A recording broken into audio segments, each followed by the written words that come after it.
수예배 자리로 오신 여러분들을 주님의 이름으로 축복하고 환영합니다.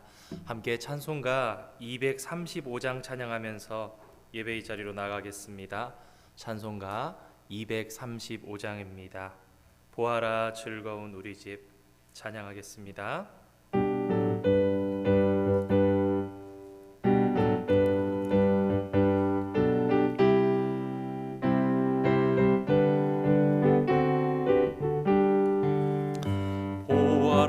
즐거운 우리 집 밝고도 거룩한 천국에 거룩한 백성들 거기서 영원히 영광에 살겠네.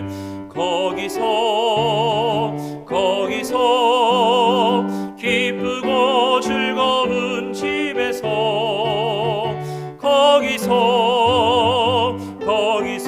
거기서 영원히 영광에 살겠네.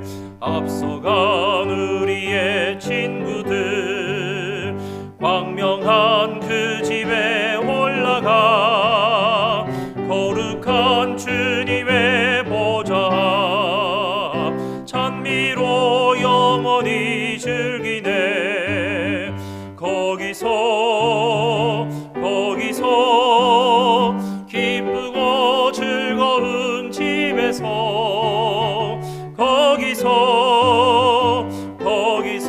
거기서 찬미로 영원히 즐기네.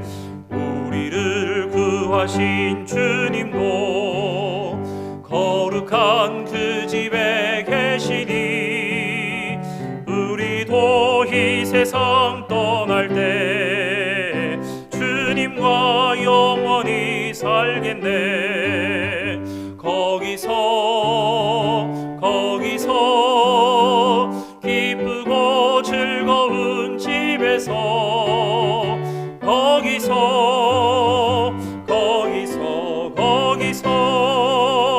주님과 영원히 살겠네. 우리의 일생이 끝나면 영원히 즐거운 곳에서 거룩한 아버지 모시고 기쁘고 즐겁게 살겠네. 거기서 기쁘고 즐거운 집에서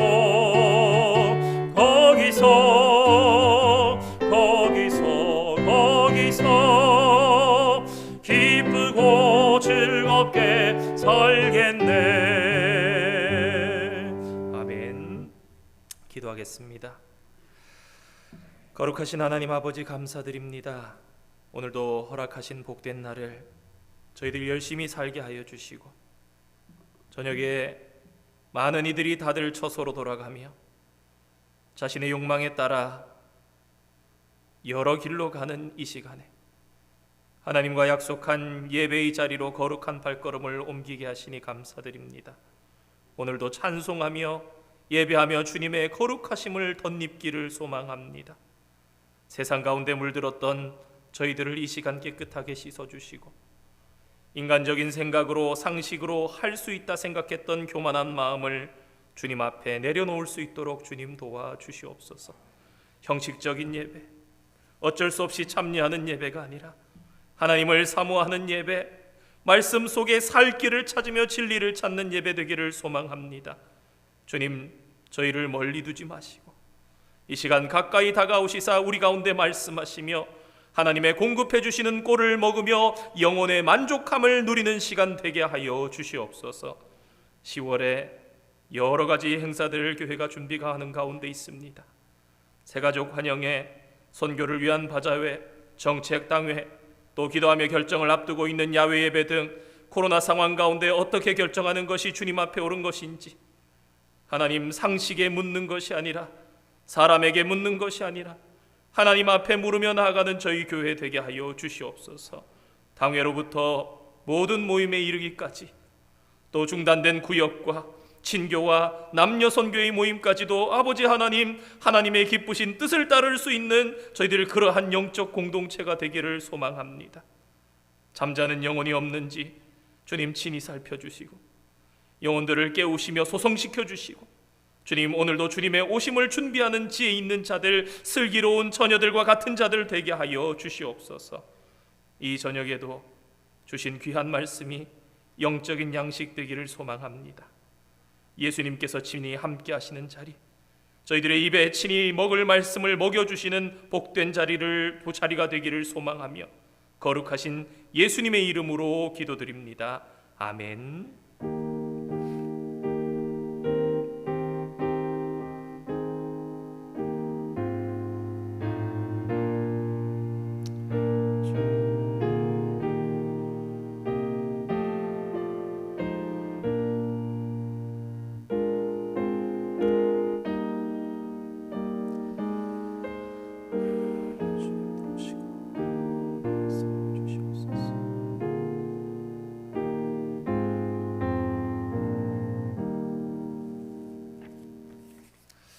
오늘 저녁 함께 보실 하나님의 말씀, 여호수아 9장 14절에서 27절까지 기록되어 있는 말씀입니다. 여호수아 9장 14절에서부터 27절까지 기록된 말씀, 우리 함께 교독으로 받기를 원합니다. 구약 성경 333면에 기록되어 있습니다. 무리가 그들의 양식을 취하고는 어떻게 할지를 여호와께 묻지 아니하고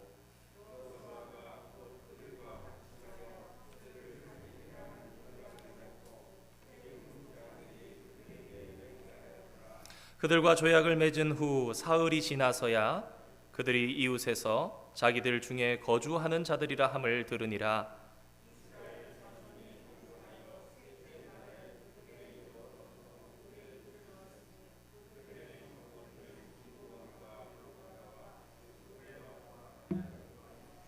그러나 회중 족장들이 이스라엘의 하나님 여호와로 그들에게 맹세했기 때문에 이스라엘 자손이 그들을 치지 못한지라. 그러므로 회중이 다 족장들을 원망하니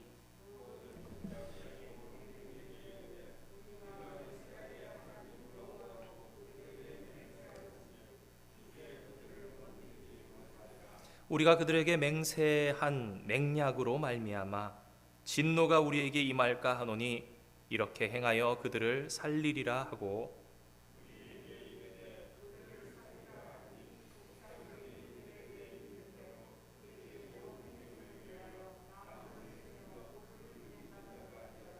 여호수아가 그들을 불러다가 말하여 이르되 너희가 우리 가운데에 거주하면서 어찌하여 심히 먼 곳에서 왔다고 하여 우리를 속였느냐.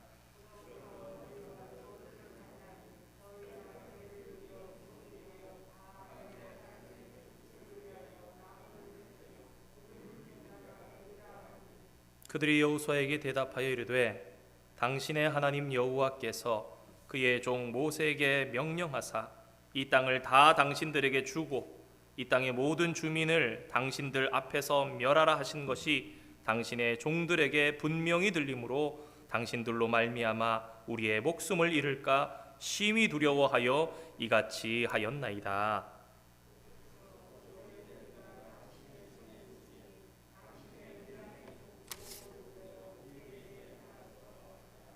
여호수아가 곧 그대로 그들에게 행하여 그들을 이스라엘 자손의 손에서 건져서 죽이지 못하게 하니라.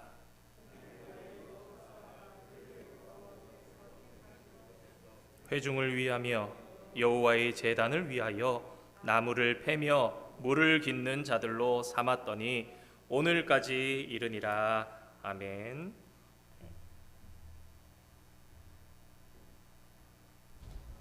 마이크가 됩니까? 예, 잘 되는군요. 유인물 다 받으셨습니까? 혹시 못 받으신 분 계세요? 지난주 내용이랑 조금은 거의 같지만 조금은 또 다르게 오늘 또 안 가져오신 분들도 계실 것 같아서 준비해봤습니다. 참 여건만 좀 허락하면은 그런 생각도 해봤어요. 좀 이렇게 편안하게 둘러 앉아서 해도 참 물으면서 해도 참 좋겠다. 또 우리 성도님들 궁금하신 것도 막 이렇게 말씀하시고, 목사님 이 부분 잘 모르겠습니다. 이 단어는 너무 어려운 것 같습니다. 그러면서 대화하면서 또 생각해보는 그런 생각 참 많이 하거든요. 우리 예배 참 많은 도전과 많은 또 이렇게 하나님 원하시는 그런 방향으로 늘 또 우리가 소망하면서 노력해 나가야 되는 그런 부분 아닌가. 어떻게 생각하면 그렇지 않습니까? 예배라는 것이 참 능동적이어야 되는데 참 전통 예배라 그래야 될까요? 그런 가운데 있으면서 수동적이어져 가는 그런 그 모습이 오랫동안 지속되면서 무언가 계속 너무 굳어져 버리는 때도 있음을 마음으로 계속 의식하지 않으면 좀 위험할 수 있는 그런 생각들을 해봅니다. 저도 교회 안에서만 살면서 어릴 때부터 새벽기도, 수요예배, 금요기도회, 주일예배, 오후예배 드리면서 살아왔는데 참 어린 나이에 힘들고 회의감이 들고 그럴 때가 어찌 없었겠습니까? 한 번은 집사님이 저녁에 찾아오셨어요. 한 분이. 그래서 교제를 하다가 그분이 성경 쓰기 필사 이제 마쳤잖아요. 말씀을 하시는 거예요. 목사님, 제가 초반에 썼는데요, 도저히 쓸 수가 있는 상황이 안 돼서 어느 정도 쓰다가 오디오 성경을 계속 들었습니다. 그러시는 거예요. 잘하셨습니다. 그냥 한 번, 두 번 들으신 게 아니라 한 5번씩 막 들으신 거예요. 다 들으시면서 제가 손으로 쓰지 못해서 참 죄송한데 들으면서 은혜가 됐다고 그런 말씀을 하면서 제가 마음이 참 따뜻했지요. 쓰는 거, 기억하는 거, 귀한 마음, 듣는 거 어찌 어느 것 하나 귀중하지 아니하겠습니까? 그러면서 성경에 대한 이런저런 얘기를 나누기 시작했습니다. 그러면서 참 그런 얘기를 했어요. 집사님, 참 우리가 한편으로 생각하면 그렇습니다. 이 성경책이 우리 중학교, 고등학교 때 교과서 중에 한 권이었으면 오늘날 많은 교인들이 교회 다니면서 밑줄을 한 줄 안 그어져 있는 성경책 가지고 다니는 사람들이 많지는 않을 것 같은데요. 만약에 우리 과목 중에 하나였으면, 과학이었으면, 사회였으면, 국어였으면 정말 우리가 읽기만 하고 그러면서 살았을까? 오늘 이제 지난주 오늘 이렇게 질문 형식으로 한번 해보는 걸 생각하면서 그런 생각을 해봤습니다. 어떻게 지난주 말씀 나누시면서 좀 질문이 어려운 부분도 있고, 사실 그래서 원래는 설교 형식으로 쓰다가 갑자기 수요일 오후 늦게 제가 체인지하는 게 아무래도 좋겠다, 아무래도 분량도 길어지고 그래서 그렇게 했는데 여전히 지난주에 마치질 못해서 오늘 열심히 다시 보강해가지고 함께 9장을 마무리해 보려고 합니다. 지난주에 말씀 나누시면서 혹시 그리고 오늘 본문 읽으시면서 단어가 어렵다거나 뜻이 잘 이해가 안 된다거나 본문을 다루면서 좀 이렇게 이런 부분은 잘 모르겠고 좀 잘 함께 얘기해 봤으면 좋겠고, 이 질문에 없지만 좀 이런 것도 한번 목사님 저는 좀 알았으면 좋겠는데요, 궁금한데요, 그런 거 있으면 한번 살펴보시고 함께 말씀을 해봐도 참 좋을 것 같습니다. 그런 시간을 통해서 하나님께서 우리의 영으로 인도해 주시고 또 우리에게 또 필요한 필요한 것들로 공급해 주시지 않을까 생각합니다. 여호수아 9장 말씀을 보시면서 혹시 어려운 부분이나 좀 왜 이렇게 됐는지 잘 모르겠다 그런 부분 혹시 있으십니까? 오늘 꼭 다루지 못할 수도 있지만 같이 좀 이렇게 말씀 나눠봐도 참 좋을 것 같습니다. 우리 솔즈베리 한인 장로교회 성도님들 다들 이렇게 너무 반듯하셔서 마스크 쓰셨지만 위로 이렇게 웃고 계시고 말씀을 이문란 집사님 혹시 궁금한 거 있으세요? 네, 알겠습니다. 자, 그러면은요 한번 생각해 봅시다. 자, 여호수아와 이스라엘 백성들이 이제 여리고와 아이성을 차지했습니다. 이스라엘의 입장에서 볼 때는 물론 이제 아이성을 함락시켜야 되는데 한 차례 성공하지 못했잖아요. 그런 다음에 아간의 범죄를 해결하고 나서 이렇게 정복을 했단 말이에요. 그래서 좀 이렇게 무언가 일을 잘 순탄하게 진행하지 못하지 않았나 그런 생각이 들 수도 있지만요. 그러니까 그게 우리 입장일 수도 있는데 사실 가나안 원주민들의 입장에서 볼 때는 이 아이성에서 아간의 범죄 때문에 한 차례 실패하고 며칠간 이렇게 진행하지 못했던 그러한 정도의 일은요, 사실 전혀 느껴지지 못하는 일이었습니다. 그들의 입장에서 이스라엘 백성들의 지금 진격 속도, 정복하는 속도, 그들의 성취도 얼마나 잘 정복해 나가고 있는가를 볼 때는 정말 놀랍고 무섭게 그렇게 진격해 오고 있는 거예요. 여리고가 끊기고 아이가 끊기니까 그 주변까지, 여러분, 성이 함락이 당하고 그 주변에 군대들이 이렇게 진도하고 쭉 이렇게 거기에 이제 주둔하고 있다라고 생각하면 그 반경으로 사실은 몇 마일 정도는 조심할 수밖에 없는 것이고, 그래서 전에 말씀드린 대로 허리가 끊어지는 그런 일이 생긴 겁니다. 그래서 이제는 눈치 볼 거 없다, 너도 나도 마음을 합쳐가지고 서로 동맹을 맺은 거죠. 우리가 이 일에 어떻게 해서든지 군사를 한 사람이라도 10사람이라도 100사람이라도 더해서 그냥 다 싸워서 함께 어떻게든지 이스라엘을 이겨보자.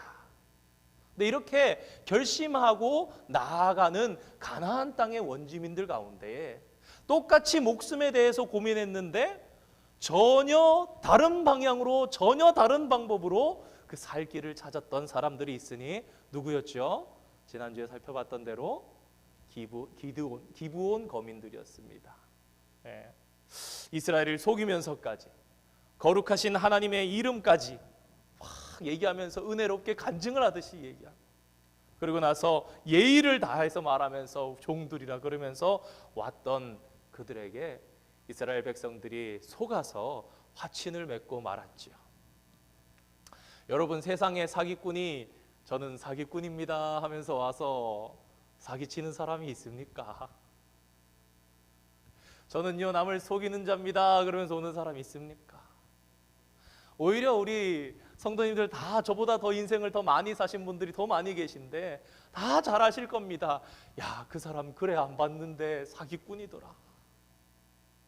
여러분, 오히려요 남을 속이려면요 더 깔끔하고요 더 잘생기고요 더 반듯한 겁니다. 야, 사람 참 어떻게 저런 사람이 있나, 아주 나이스하구나. 그런데 여러분, 함께 생각해야 하는 것이 있습니다. 사탄도 똑같은 거예요. 어떤 목사님 우스갯소리로 그러시더라고요. 근데 우스갯소리가 아니죠. 사탄이 시뻘건 피부를 가지고 있는 줄 아냐고, 뿔이 이렇게 무섭게 나가지고 그렇게 오는 줄 아냐고. 아니라고. 그래 오면은 누가 모르겠냐고. 유치원생들도 다 안다고. 우리가 영적으로 신앙생활을 해나가면은 우리 앞에 오는 이 사탄의 길이, 우리 앞에 오는 넘어지는 길이요, 영광의 길처럼 보이고 형통한 길처럼 보이고 성공하는 길처럼 보이는 거예요. 겉모양으로 볼 때는 뿔이 나 있고 얼굴이 붉고 눈이 막 흉악하고 우락부락한 그러한 형태로 사탄이 오는 것이 아니라 예쁘게 아주 나이스하게 그렇게 오는 겁니다. 이스라엘 백성들은 그러한 가운데 또 한 번 실수하고 말았습니다. 우리 지난주 함께 나눠보았던 것을 잠시 한번 정리해 보도록 하겠습니다. 기브온 주민은 누구였습니까? 1번 문제입니다. 자, 여러분, 기브온 주민 누구였죠? 가나안 땅에 살고 있는 사람들이었습니까? 아니면 가나안 밖에 살고 있는 사람들이었습니까?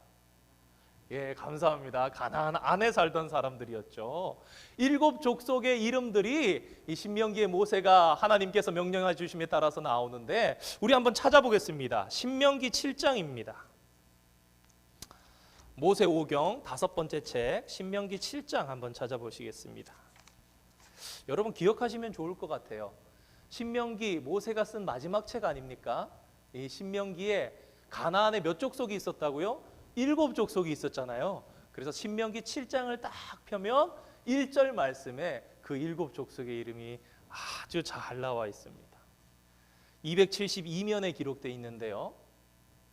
우리 함께 읽어보겠습니다. 시작. 내 하나님 여호와께서 너를 인도하사 내가 가서 차지할 땅으로 들이시고 내 앞에서 여러 민족, 헷 족속과 기르가스 족속과 아모리 족속과 가나안 족속과 브리스 족속과 히위 족속과 여부스 족속, 곧 너보다 많고 힘이 센 7 족속을 쫓아내실 때에, 교회에서 시험 치면은 가장 난이도가 어려운 정도에 들어가는 게 보통 이제 야곱의 12아들의 이름을 써라. 가나안 7족속의 이름들을 써봐라. 이 정도에서 맞추시면 거의 상위 1%에서 한 0.1% 사이에 들어가십니다. 뭐 헨역이 히브리아가 뭐 이러면서도 외우고 예, 앞글자만 따서 막 외우기도 했는데 네. 지난주에 기억나시는 분들 계십니까? 이 기브온 거민들이 이 7족속 중에 이름이 있습니까? 없습니까? 있지요. 예, 히위 족속. 예, 감사합니다. 누군지 하나님 축복 많이 받으실 줄 믿습니다. 네, 7족속 중에 속하는 그들이었고, 또한 그들은 정확하게 말하면 히위 족속에 속하는 사람들이었습니다. 우리가 잘 아는 것처럼 지난주 말씀 살펴봤던 것처럼 여호수아 10장 1절과 2절 말씀을 보면 이 기브온은 호락호락한 성이 아니었습니다. 거민이라고 말씀드렸던 큰 민족이라고 말씀드렸던 것처럼 성도 하나가 아니었지요. 왕도와 같이 큰 성이다 1절에 그렇게 나오고, 그와 같이 그 주성, 모성, 큰 성을 하나를 주위로 해서 적어도 한 3개의 성을 거느리고 있는, 우리 지도를 통해서 살펴봤던 그 모습 기억나실 것입니다. 그래서 기브온, 그비라, 부에롯, 그리고 기럇여아림 이렇게 나왔던, 그리고 그 사람들은 다 강했었다라고 말씀을 했었습니다. 자, 2번 문제 한번 읽어보겠습니다. 자, 우리 유인물의 2번 문제 우리 한번 읽어보겠습니다. 시작. 왜 그들은 먼 나라에서 왔다고 강조했던 것일까요? 아이고, 오타가 있군요. 먼 나라에서 왔다고. 예. 자, 기브온 거민들이 와서 막 강조했죠. 멀리서 왔다고요. 그 멀리서 온 걸 증명하기 위해서 준비한 거를 내보인 거 아닙니까? 신발이 헤어졌는데 다시 기운 거, 옷이 낡은 거, 가죽 부대가 그렇게 된 거, 그리고 곰팡이가 펴있는 떡을 가지고 왔지요. 그들이 이렇게 애썼던 이유는 먼 데서 왔다라는 것인데, 도대체 무엇 때문에 이들이 우리가 먼 데서 왔다, 우리가 먼 데서 왔다 강조했을까요? 네? 송 집사님 그러셨나요? 아, 박선희 집사님 싸우지 않고 살아남으려고. 예, 감사합니다. 이 보니까요, 이스라엘 백성들이 가나안 땅에 있는 7족속을 멸하려고 한 것을 이 기브온 거민들이 알고 있었던 것 같습니다. 아마 위치상으로 볼 때에도 가까이 있었으니까 봤을 가능성도 있습니다. 지난주에 말씀드렸던 것처럼 여리고성을 점령하는데 다 죽이네, 불태우네, 아니 좀 더 옆에 있는 가까이 있는 아이성 사람들을 다 죽이네, 불지르네, 이런 것을 봤던 것입니다. 근데 이들의 정보력이 이 정도에 미치지 않았고, 정말 생각해보면 어떻게 이런 것까지 알았지라고 할 정도로 여겨질 정도로 한 가지 더 아마 분명히 알았던 사실이 있었던 것 같아요. 그 하나 더가 뭐였냐면요, 이스라엘 백성들이 가나안의 7족속은 진멸하려고 계획하고 있었지만 그 외에 다른 민족이랑은 화친을 맺을 수 있다라는 것도 알고 있었던 거예요. 자, 여러분, 이스라엘이 전쟁을 할 때 어떻게 해라 하는 그런 것이 있을까요? 없을까요? 하나님께서 전쟁할 때는 이렇게 해라라고 하나님께서 가르쳐 주셨을까요? 안 가르쳐 주셨을까요? 예, 아마 짐작하시겠지만 가르쳐 주셨습니다. 하나님께서 가르쳐 주셨으면 성경에 있겠습니까? 없겠습니까? 있어요. 우리 신명기 20장 한번 보겠습니다. 신명기 20장을 보면 하나님께서 전쟁할 때 너희들은 이렇게 전쟁해라, 이런 법에 따라서 전쟁하라 라고 나와 있습니다. 여러분들 기억하시고 또 하나님 지혜 주시면은 도움이 되는 그런 말씀들이 되기를 원합니다. 신명기 20장 제일 위에 좋은 성경책 가지신 분들 보면 소제목이 써 있을 겁니다. 적군과 싸우려 할 때, 집에 가셔서 기억나시면 그 옆에다가 혹시 펜이 있으시면 전쟁법이다 이렇게 적어 놓으시면은 좀 더 짧은 글자로 이렇게 확 들어오실 겁니다. 자, 하나님께서는 거듭해서 이스라엘 백성들이 가나안 땅의 7족속을 들어가서 만나면 모두 멸하라고 명령하십니다. 자, 우리 16절 18절, 우리 20장 16절에서부터 18절 말씀까지 한번 읽어보겠습니다. 시작. 오직 내 하나님 여호와께서 내게 기업으로 주시는 이 민족들의 성읍에서는 호흡 있는 자를 하나도 살리지 말지니 곧 헷 족속과 아무리 족속과 가나안 족속과 브리스 족속과 히위 족속과 여부스 족속을 내가 진멸하되 내 하나님 여호와께서 내게 명령하신 대로 하라. 이렇게 돼 있고요. 18절은 이유입니다. 시작. 이는 그들이 그 신들에게 행하는 모든 가증한 일을 너희에게 가르쳐 본받게 하여 너희가 너희의 하나님 여호와께 범죄하게 할까 함이니라. 자, 생각해 보면 그래요. 청년부 시절에 후배 하나가 저한테 그를 물었어요. 가나안 사람들 너무 불쌍해요. 그러는 거예요. 근데 저는 참 이게 감정이 좀 메마른 그런 좀 냉정한 면이 있어서 그런지 모르겠는데 왜 그렇지? 이렇게 생각을 했어요. 근데 여러 사람들하고 같이 이렇게 스몰 그룹을 나눠 보니까 많이들 불쌍하게 생각하는 거예요. 왜 다 죽어야 되죠? 맞아요. 사실 이 냉정하지 않게 이렇게 좀 논리적으로 한번 좀 이렇게 감정적으로 생각해 보니까 인간의 입장에서 생각하면 반드시 꼭 그렇게 해야만 했나? 하나님께서 꼭 그렇게 해야만 했나? 그런 생각이 짧게 생각하면 들 수 있습니다. 사실 우리는 인간이니까 또 인간 편을 또 들거든요. 그런데 생각해 보면 첫째로는요, 우리 가나안 원주민은 그 죄로 말미암아 마땅히 죽을 사람들이었다라는 것을 먼저 생각해야 됩니다. 여러분 창세기 15장에 보면요, 아브라함이 횃불 언약할 때 짐승을 쪼개놓고 그때 하나님께서 임하셔서 말씀하시지 않습니까? 아직 그 땅에 죄가 관영하지 않기 때문에 그렇지만 내가 이제 이집트에 갈 것과 4대 만에 돌아올 것과 이 땅을 줄 것을 말씀하십니다. 그렇죠? 그러니까 하나님께서는 이미 아브라함의 때에도 그 땅에 죄악이 없어서가 아니라 소돔과 고모라 같은 사건이 없어서가 아니라 그때부터도 성적으로 사회적으로 퇴폐하고 정말 그 죄악이 가득한 그런 관영한 그런 상에 있었지만 430년 동안 기회의 시간을 더 주신 거예요. 어떻게 해요? 그들에게서 의인을 건져내시고 그들에게서 정말 더 기회의 시간을 주시면서 어떻게라도 용서하실 그런 근거가 있을까 그랬는데 하나님의 기준에 찬 겁니다. 그리고 이제 심판의 때가 되니까 모세를 보내서 이스라엘 백성들을 애굽에서 끌어내시죠. 그리고 심판의 도구로 사용하시는 겁니다. 첫째로 그들의 죄가 하나님의 기준에 찼던 거예요. 그런데 그와 더불어 둘째로 이것은요, 이스라엘 백성들 때문이었어요. 이스라엘 백성들을 위해서라도 이들을 남겨두면 방금 전에 18절 말씀에 말씀한 것처럼 영향을 미칠 거라는 거예요. 영향을.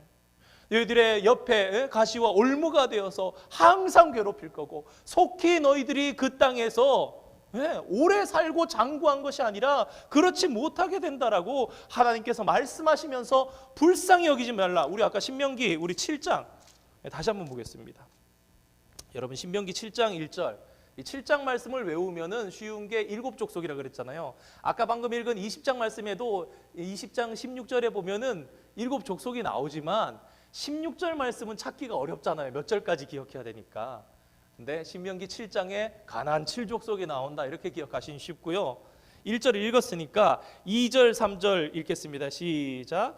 내 하나님 여호와께서 그들을 내게 넘겨 내게 치게 하시리니 그때에 너는 그들을 진멸할 것이라 그들과 어떤 언약도 하지 말 것이요 그들을 불쌍히 여기지도 말 것이며 또 그들과 혼인하지도 말지니 내 딸을 그들의 아들에게 주지 말 것이요 그들의 딸도 내 며느리로 삼지 말 것은 4절까지 읽겠습니다. 시작. 그가 내 아들을 유혹하여 그가 여호와를 떠나고 다른 신들을 섬기게 함으로 여호와께서 너희에게 진노하사 갑자기 너희를 멸하실 것임이니라.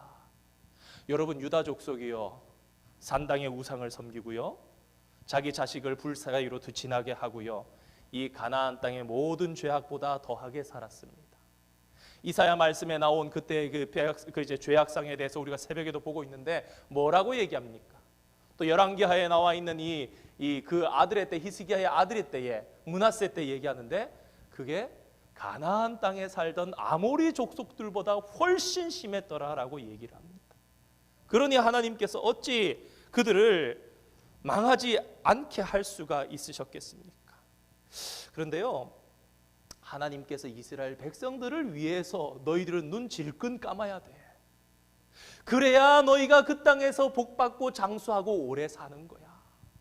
이스라엘이 불쌍히 여겨서 하나님의 명령을 선택하지 못한다면, 따르지 못한다면 하나님께서 뻔히 미래를 지금처럼 현재처럼 보고 계시는데, 안 그래도 그렇지 않더라도 이 민족이 그렇게 조금 더 그들의 운명을 늘렸을지 몰라도 죄 가운데 빠져갔는데 그런 생각들을 안 해볼 수 없습니다. 그런데요, 하나님께서는 이스라엘 백성이 항상 모든 민족을 다 그렇게 진멸하라 말씀하신 것이 아닙니다.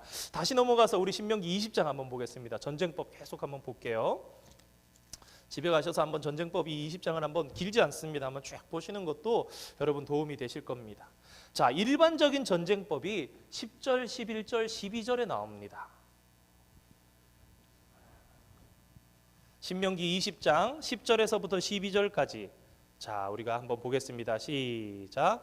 내가 어떤 성읍으로 나아가서 치려할 때, 일반적인 전쟁입니다. 야, 이 성을 점령해야 되겠다. 그러면 뭐라고요? 시작. 그 성읍에 먼저 화평을 선언하라.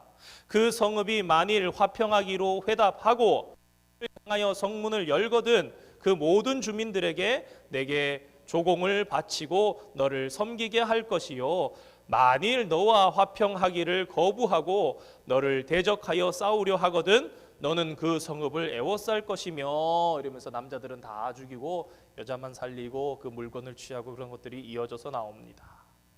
자, 그러니까 일반적인 전쟁법에서 우리가 뭘 알게 됩니까? 전쟁을 안 하고도 승리할 수 있죠. 이스라엘이 나가면서 무조건 싸움을 해서 사상자를 내고 그러는 것이 아니라 나가는데 먼저 화평을 얘기하는 겁니다. 얘들아, 화평을 전한다. 그런데 화평은 무슨, 이러면서 전쟁하자 이러면 싸우는 거고, 예, 저희들은 당신들을 섬기겠습니다. 그러면 조공을 바치게 하고 그렇게 하는 거라고 말씀하십니다. 그런데 거기에 예외가 있었습니다. 자, 우리 한번 보겠습니다. 그 예외가 바로 오늘 본문에 나오는 그런 말씀들인데 15절 16절 말씀입니다. 읽어보겠습니다. 시작.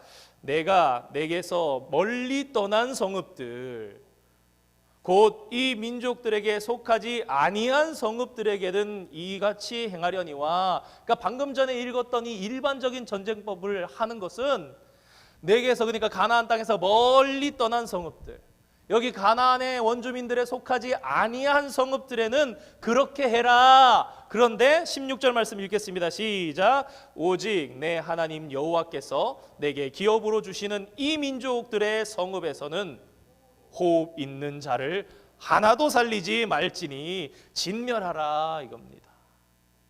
자, 여러분 이해가 되시죠? 자, 그래서 기브온 거민들은 멀리서 왔다라고 밖에 얘기할 수 없는 거예요.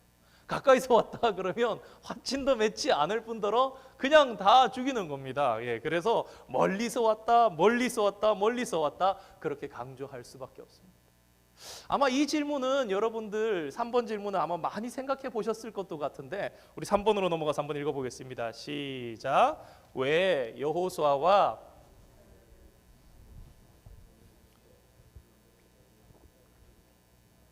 여러분 어떻게 생각하십니까? 거짓말했잖아요. 아니, 이스라엘 백성들이 기브온 거민들하고 화친을 맺었어요. 맹세했습니다. 조약을 했습니다. 근데 거짓말했잖아요. 아마 이런 생각하시는 분들은 아마 제가 생각할 때 한 과반은 넘지 않으실까. 목사님 그거 꼭 지켜야 했습니까? 아니, 이 정도 속이고 왔으면 이건 사기지요. 그런 거짓 단자들에게 안 지켜도 되는 것 아닙니까? 사이드로 말씀드립니다. 성경에 보니까 3일 지나서 들켰대요. 여러분 왜 3일 지나고 들킨 것 같습니까? 성경학자들이 그런 주장을 하더라고요. 오늘 본문 가운데도 살짝 드러나는데 여호수아 9장에 보면 그들이 행진하여서 가서 보니까 3일 만에 도착한 거예요. 이 고대의 근동이 사회 가운데 국가 간의 조약, 성읍 간의 조약을 맺으면요, 이 상대방 국가를 예의 방문하는 거, 예방하는 것이 이 전통이었대요. 아마 그랬겠죠. 출발하면서 한 2, 3일이면 도착합니다 그러면서 갔겠습니까? 자, 그러면 한번 가봅시다. 그러면 어떻게 그쪽이 먼저 했던 여호수아와 이스라엘 백성들이 한번 그래도 가봐야 된다 그랬든지 어찌 됐든 간에 가면서 뭐 금방 갈 텐데요 이렇게 얘기하진 않았겠죠. 예, 갑시다. 그러면서 먼 길 한번 가봅시다. 그랬는데 여기입니다 하고 도착하고 봤더니 뭐 하루 이틀 길이면 가는 그 길을 그렇게 빨리 진행도 안 했던 것 같고 3일 만에 도착해서 그 도성에 딱 보니까 우리 중에 거주하는 자들이었던 거예요. 그래서 3일 만에 이들의 거짓말이 탄로납니다. 아까 말씀드린 대로 이거 조약을 파기하면 안 되나, 거짓말인데 이 정도면 심각한 거죠. 교묘한 사기 행각 아닙니까? 그만큼 걷지도 않았으면서 일부러 다 떨어진 신발 가지고 오고 헤어진 가죽 부대에다가 가지고 오고 곰팡이 핀 떡 가지고 오고. 여러분, 이게 일반적으로 보면요 그렇습니다. 이게 국제통상법에 따르면 오늘날도 안 된답니다. 이거.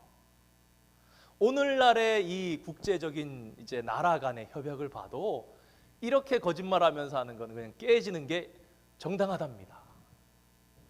게다가 이 조약을 지키는 게 하나님께서 명령하신 가나안의 7 족속을 진멸하라라는 이 명령과도 대치되는 것 같은데 과연 이 여호수아와 이스라엘 백성들이 이것을 조약을 맺었다고 끝까지 지켜야 되나?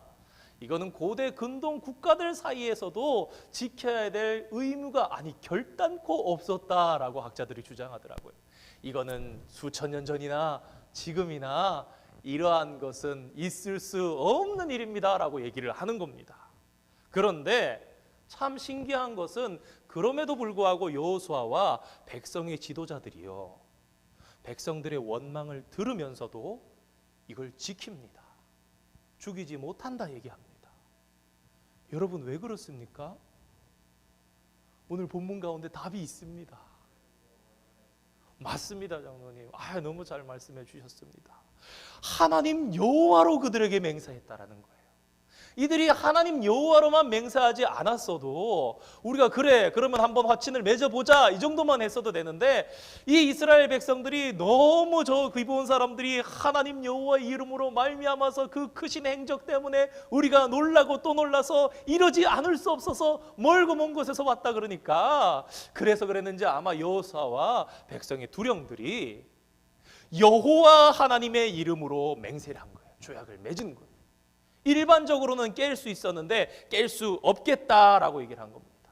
그래서 살리자 결정을 하고 백성들이 원망을 하지만 따르자라고 되는 것입니다. 자, 그렇다면요, 우리가 그냥 본문에 그렇게 나와 있으니까 그저 이스라엘과 여호수아의 백성들이 여호수아가 그렇게 백성들이 그렇게 얘기하니까라고만 생각할 것인가? 과연 하나님께서 진짜 이것을 원하시는 건가? 아니면 그들이라 할지라도 진멸하는 걸 원하시는 건가? 여러분, 그 명확한 근거가 있습니다. 사무엘하 21장을 한번 찾아보시기 바랍니다. 다윗 시대에 있었던 이야기인데요. 사무엘 성경은요 1장에서부터 10장까지는요 다윗이 어떻게 통일 왕국을 구성하고 세계를 정복한 세계의 패왕이 되는가를 알려줍니다. 지금 21장을 찾으시니라 그러시죠.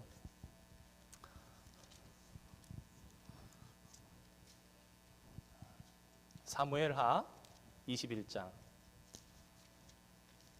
자, 우리가 읽기 전에 한번 봅시다. 자, 앞에 한번 보세요. 사무엘하 성경은요 24장까지로 구성되어 있어요. 이 사무엘 성경은 하성경은 그야말로 왕이 된 다윗의 일대기입니다. 아주 재미있게 여러분 정리할 수 있습니다. 1장에서 10장까지는 승승장구하는 다윗입니다. 11장의 밧세바 사건 이후로부터 20장까지는 자꾸 하나님 앞에 죄를 범한 다윗에 대해서 말씀을 하십니다. 그의 가정에, 그의 왕국에 있는 반역과 죄와 개인의 죄와 나라의 국가의 반역, 이러한 일들, 아들의 반역, 이런 여러 가지 것들이 나오기 시작하는데요. 마지막 21장에서부터 24장까지는 별책부록 같은 곳입니다. 그러니까 다윗이 왕으로 있으면서 살았던 40년의 시간 동안에 특별한 일들에 대해서 기록하고 있는데 그 중에 하나가 그러니까 21장에 나온 거죠. 1절 말씀 한번 읽어보겠습니다. 그럼 이해가 되실 거예요. 읽어보겠습니다. 시작. 다윗의 시대에 해를 거듭하여 3년 기근이 있으므로 다윗이 여호와 앞에 간구하매 여호와께서 이르시되 이는 사울과 피를 흘린 그의 집으로 말미암음이니 그가 기브온 사람을 죽였음이니라 하시니라. 누구를 죽였기 때문이라고요?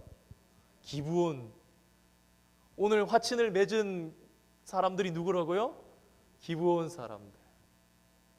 자, 여러분, 나라가요 3년 동안 기근이 들었습니다.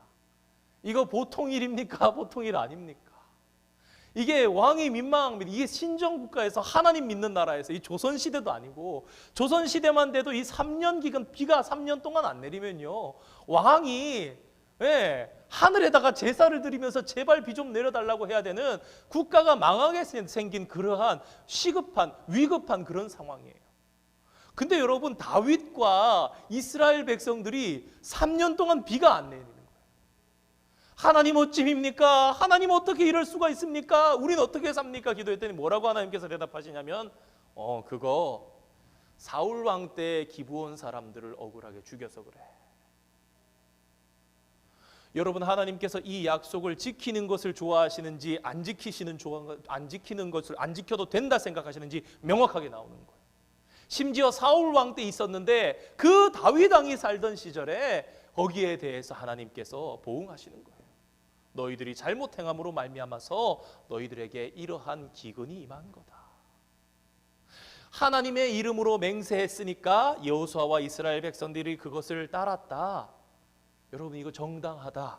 성경의 역사가 증명하는 겁니다. 자, 오늘 본문을 통해서 우리가 뭘 생각해 봅니까? 우리가 하나님 앞에 약속을 맺은 거에 대해서 다시 한번 생각해 볼 필요가 있는 거예요. 우리가 예수님의 말씀처럼 하나님의 이름으로 감히 맹세하지 않겠지만 우리가 하나님 앞에 약속한 겁니다. 부부의 맹약, 가족과의 맹약, 또 친구와의 그러한 약속들을 다시 한번 우리가 어떠한 마음으로 지키고 있는가 돌아보면서 그것이 얼마나 심각한 죄악이 될 수 있는지 한번 생각해 볼 필요가 있지 않을까, 그런 생각을 한번 해봅니다. 4번 문제로 한번 넘어가 보겠습니다.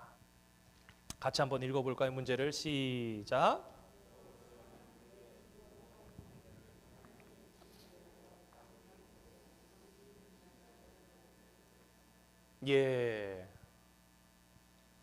왜 기브온 거민들을 나무 패면서 물 깃는 자가 되도록 했을까?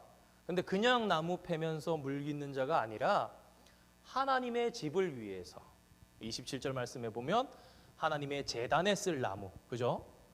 그리고 물을 길어서 물두멍도 채우기도 하고 성전에 쓰이는 물, 제물을 씻기도 하고 그러한 일들에 쓰이는데 그랬단 말이에요.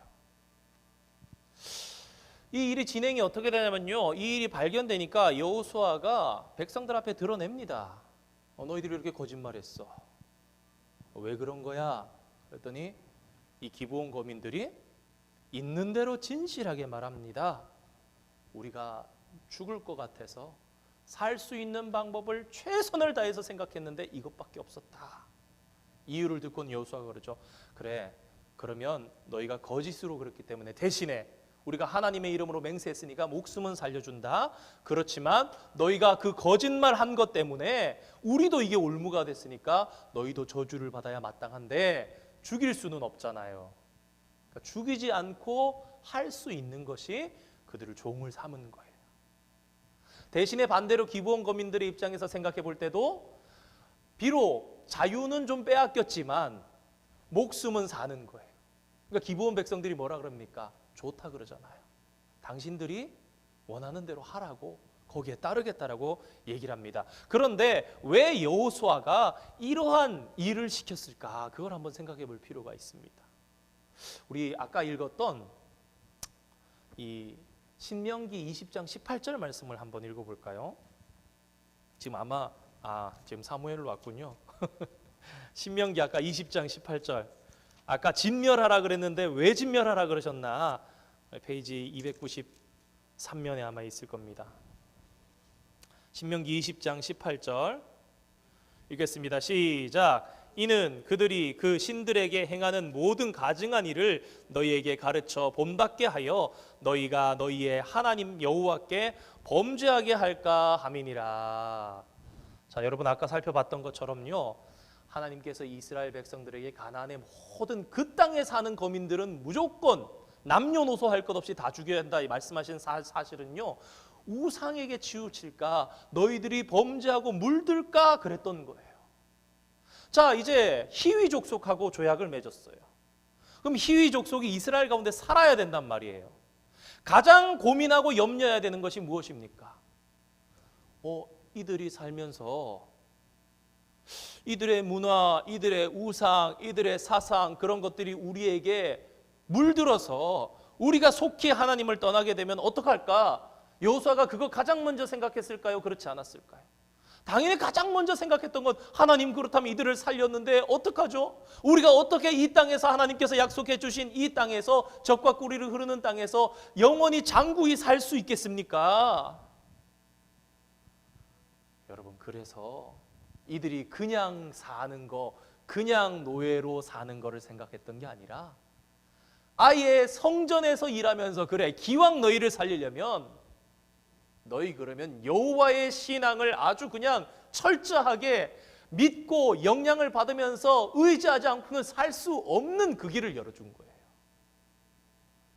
여러분, 이 구약 시대에 저도 갔다 왔는데요. 지난주에 보여드리려고 그랬는데 기브온 사람들이 일했던 우물터가, 저도 다녀왔거든요. 갔을 때보다 설교 준비하면서 찾아보니까 더 은혜가 되더라고요.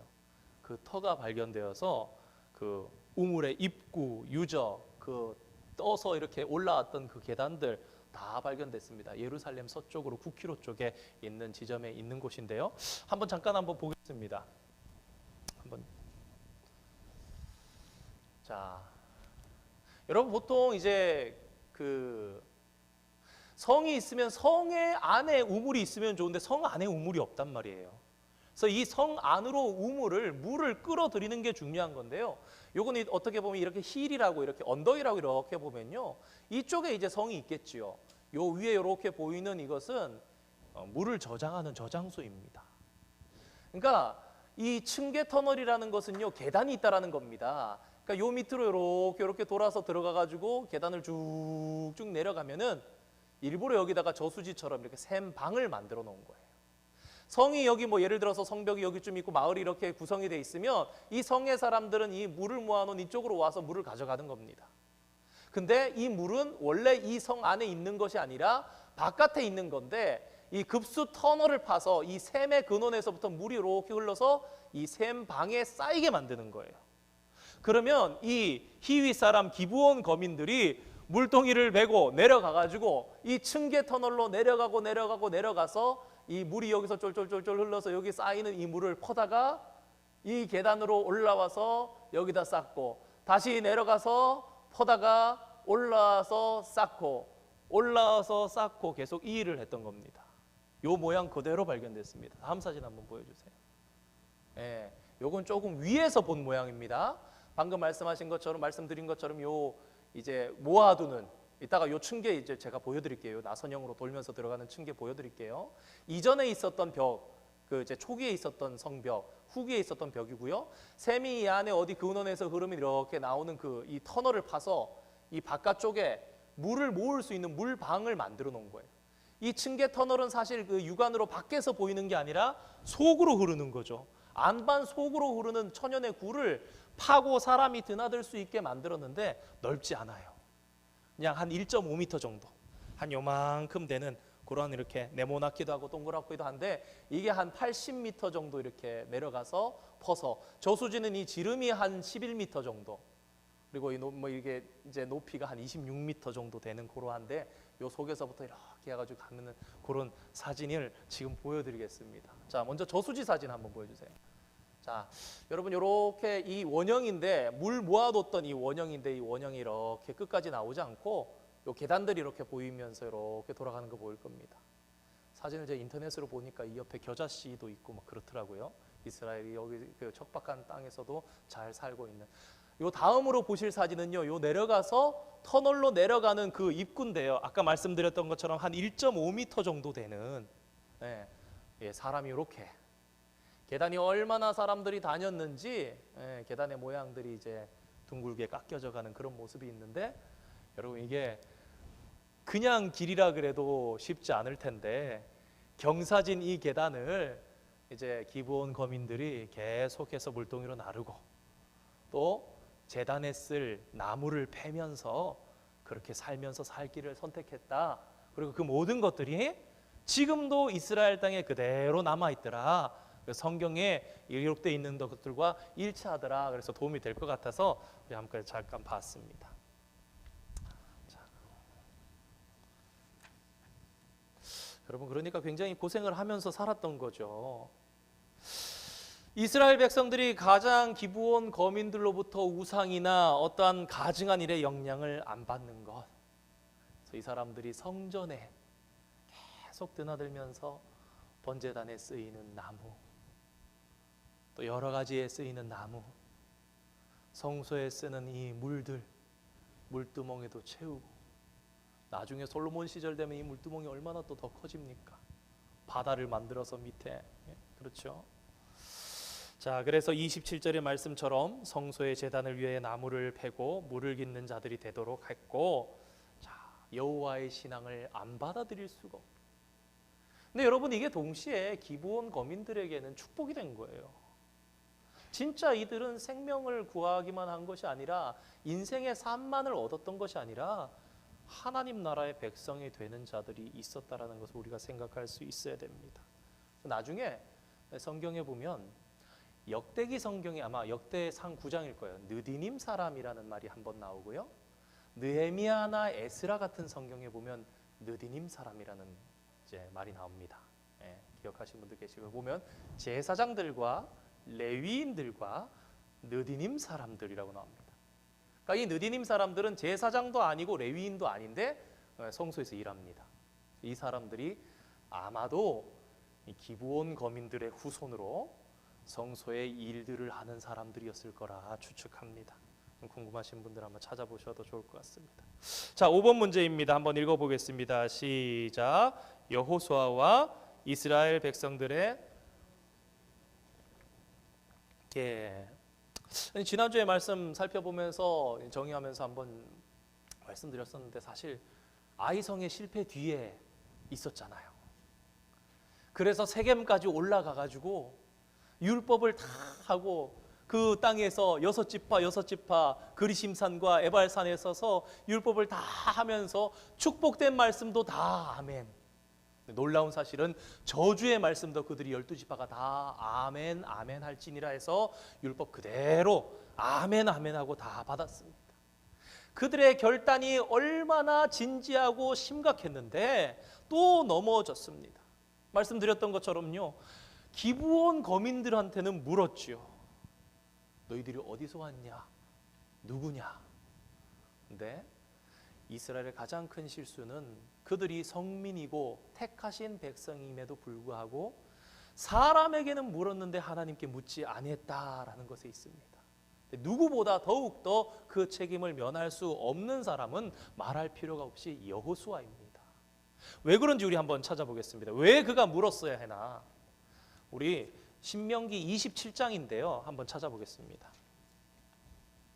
여러분, 성경의 모든 답은요, 모세오경에 다 들어 있습니다. 역사서와 예언서 모든 말씀들은요, 그 정답이 다 모세오경에 나왔습니다. 왜냐하면 그것이 하나님께서 인생으로 하여금 살라고 하시 주신 법이기 때문에. 27장 21절 말씀 한번 읽어보겠습니다. 자, 민수기 죄송합니다. 민수기 27장, 우리 광야의 여정을 행진하는 이 민수기 27장, 죄송합니다. 페이지 243면에 기록되어 있습니다. 제가 가진 성경으로. 민수기 27장 21절.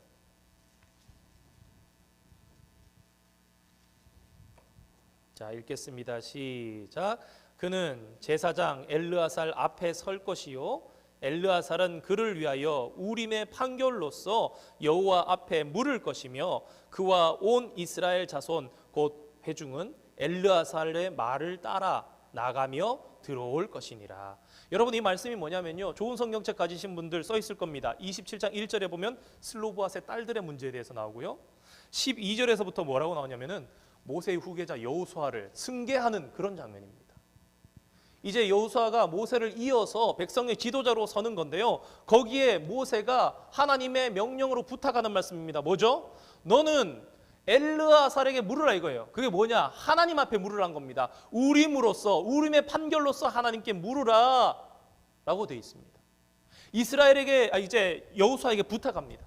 또 여러분 기억해야 하는 것이 있습니다. 제가 한번 읽어보겠습니다. 우리가 이미 읽었던 여호수아 1장 7절 8절 강하고 담대하라 두려워하지 말고 놀라지 말라 그 말씀 가운데 있는데 잘 들어보세요. 오직 강하고 극히 담대하여 나의 종 모세가 내게 명한 그 율법을 다 지켜 행하고 여러분 민수기 27장 21절 말씀이 이 율법이 맞습니까? 아닙니까? 맞는 거예요. 특별히 여호수아를 세우면서 모세가 하나님의 이름으로 부탁한 거예요. 근데 물어야 되는데 안 물은 겁니다. 이 율법책을 내 입에서 떠나지 말게 하며 주야로 그것을 묵상하여 뭐라고요? 그 안에 기록된 대로 다 지켜 행하라. 그리하면 내가 형통하리니. 하나님께서 절망 가운데 있었던 모세의 빈자리에 어떻게 해야 될지 알지 못했던 두려워했던 떨며 있었던 여호수아에게 말씀하셨던 사실이 뭐냐면은 이 율법책을 내게서 떠나지 말며 그 안에 기록된 것을 다 지켜 행하라. 그러면 평탄하게 될 것이다. 하나님이 다 주신 거예요. 다 주셨는데 아니한 생각, 여호와의 이름 그러한 가운데 이거는 맞겠지라고 생각해서 사람에게 물었는데 하나님께 묻지 못해서 그가 백성과 함께 죄 가운데로 넘어지는 일을 당했던 것입니다. 사랑하는 성도 여러분, 하나님의 백성에게는요 하나님께 물을 수 있는 것이 있는데 이게 너무나 큰 특권이라는 것을 우리는 항상 기억하면서 살아야 하겠습니다. 우리 마지막 6번 문제 하시고 마치고 결론을 내려보도록 하겠습니다. 6번 문제를 하면서 이제 아마 결론이 되겠습니다. 자, 6번 문제 한번 읽어보겠습니다. 시작. 기브온 사람들의 입장에서 생각해 봅시다. 그들은 어떻게 구원을 받을 수 있었나요? 자, 여러분 지금 우리는 항상 습관적으로 성경을 보면 이스라엘 편입니다. 그래서 이스라엘이 잘 되면 좋고 이스라엘이 못 되면 좀 기분이 안 좋습니다. 그래서 아까 같은 경우도 억울한 조약인데 억울한 화치는데 안 해도 되지 않나 라고 생각을 해보는 이유도 그러한 우리의 마음속에 있는 그러한 근본에서 나오는 거예요. 근데 입장을 한번 바꿔서 생각해 보자 이거예요. 하나님의 입장에서 보실 때는 아주 정확하시고 공평하신 하나님 입장에서 볼 땐 죄인이에요. 죽어야 돼요. 근데 기브온 거민들의 입장에서 한번 생각해 봅시다. 그들이 왜 그랬습니까? 어떻게든 한번 살아보려고.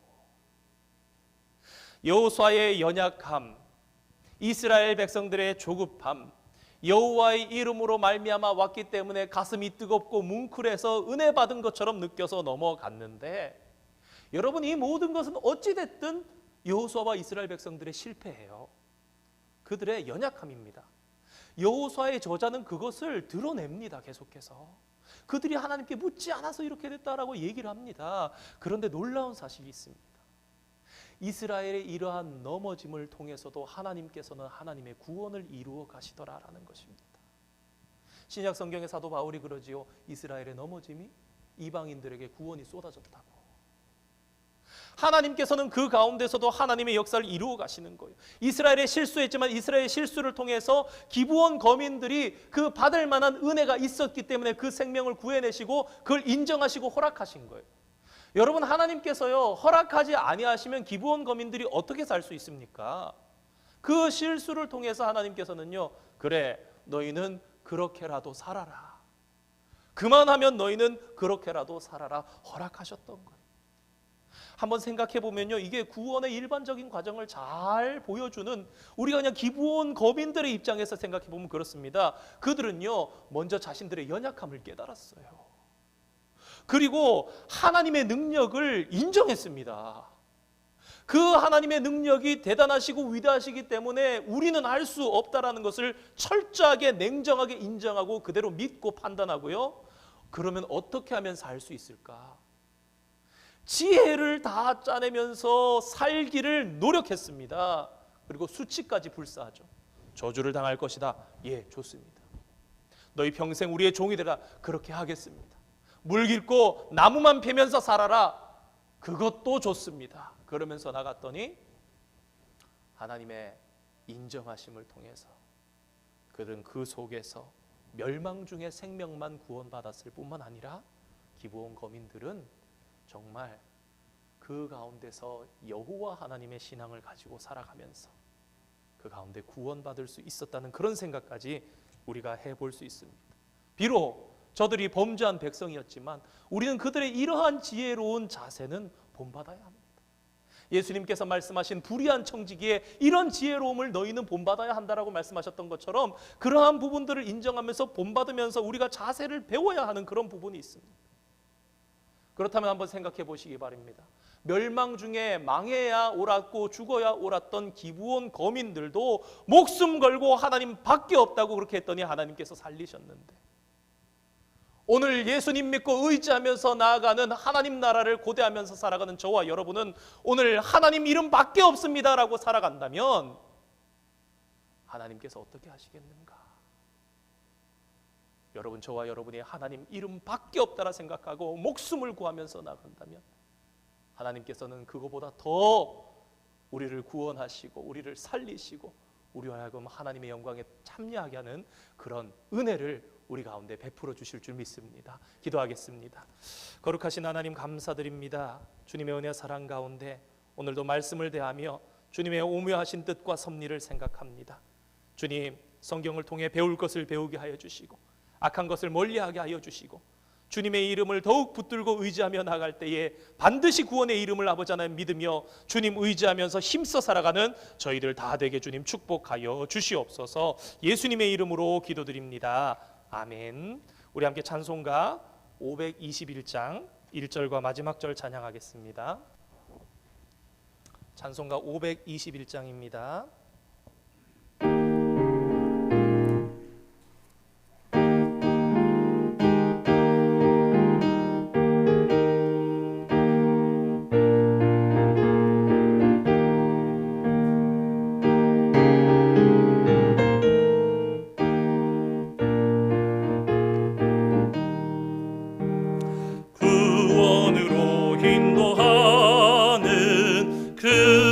참 좋으며 생명으로 인도하는 그 길은 참 험하니 우리 몸에 지워 있는 그 더러운 죄짐을 하나 없이 벗어놓고 힘써서 들어갑시다.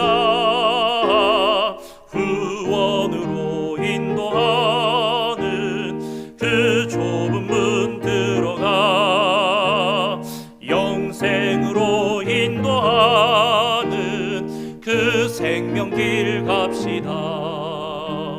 구원의 문 열렸으니 주의 공로 힘입어 주저 말고 들어가서 생명길로 갑시다. 구원의 문 닫힌 후에 들어가고 싶으나 한 번 닫힌 구원의 문 또 열려지지 않으리. 구원으로 인도하는 그 좁은 문 들어가